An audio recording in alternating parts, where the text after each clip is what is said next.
So, there's this viral video from the channel China Uncensored, and it's making a pretty huge claim that the Chinese Communist Party has found a new and you might say unexpected ally right inside the United States. In this explainer, we're going to break down the key arguments and the evidence they use to build that case. Right at the heart of it all is this one: direct accusation. The CCP has a new ally in the United States, the Democratic Socialists of America. Wow. So how do they even begin to back up a claim like that? Let's unpack the evidence they present. All right, so the video kicks things off by framing this as a really startling accusation. It sets the stage for all the evidence that's about to come. But before we get into the details, let's see how it defines the main players involved here. First up, to make sure everyone's on the same page, the source video gives us a quick definition of the group at the center of all this, the Democratic Socialists of America, or the DSA.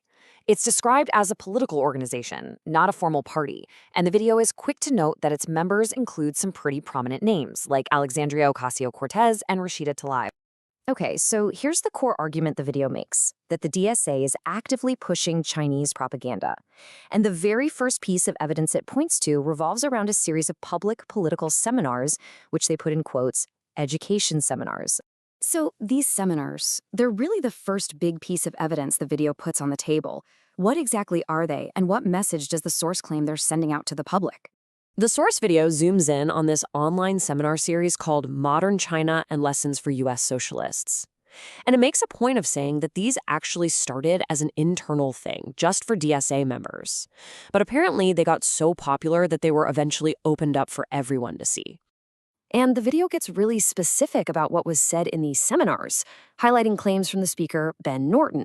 According to the source, he's on record saying things like, China is a strong democracy, that it has some of the highest government approval ratings in the world, its economy has already surpassed America's, and, maybe most surprisingly, that the CCP's #1 goal is reducing inequality.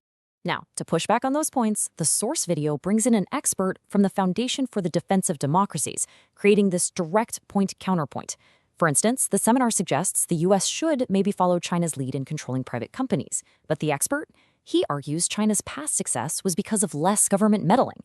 And while the seminar claims China's economy is on top, the expert says the CCP's centralized planning is exactly what's causing its current decline. All right, but it's not just about the seminars. The video brings up a second major piece of evidence to back up its claim, the DSA's involvement in a campaign they call No Cold War. The source really hones in on the DSA's International Committee and their role in this No Cold War campaign, presenting it as another key data point in their argument. So, what was this campaign all about? Well, according to an open letter cited in the video, a big goal was to oppose the U.S. Innovation and Competition Act. You know, that's a huge bill aimed at boosting American tech to compete with China. The letter apparently frames this whole thing as a new Cold War, saying it's fueled by U.S. imperialist interests and puts global cooperation at risk. But then, the video points out what it says is missing, a key omission. The source argues that while the campaign's letter is very critical of U.S. actions, it says nothing, not a word, condemning China's own rapid militarization or its actions in places like the South China Sea. And to argue that this isn't just a one-off thing, the source lays out this timeline. It shows both the No Cold War campaign and those first seminars kicking off back in 2021. And it notes that today, because of what it calls high demand, those seminars are now a monthly public event. So after laying out all this evidence, the seminars, the campaign, the video then tries to connect the dots. It starts to dig into the big why question. Why would this connection, as they allege it, even exist? And this really is the central question the video poses. Why on earth would a democratic socialist organization like the DSA seem to be promoting the views of the authoritarian Chinese Communist Party? On the surface, it just doesn't seem to add up.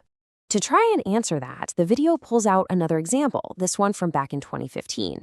It points to a DSA delegation that actually went to a military parade hosted by Xi Jinping, and they quote one of the members who called the parade, which also had leaders from Russia and North Korea there, an impressive display of unity. Okay, so what's the big deal? Why, according to the source, should any of this actually matter? Well, the last part of the video is all about what it calls the real-world consequences of this whole situation. The video wraps up by laying out what it sees as 3 major risks here.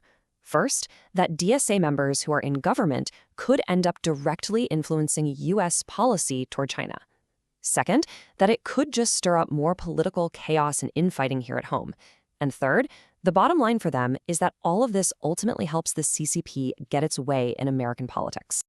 And that, in a nutshell, is the case that the China Uncensored video makes. By highlighting these seminars and campaigns, it tries to draw a straight line between the DSA and what it calls CCP propaganda.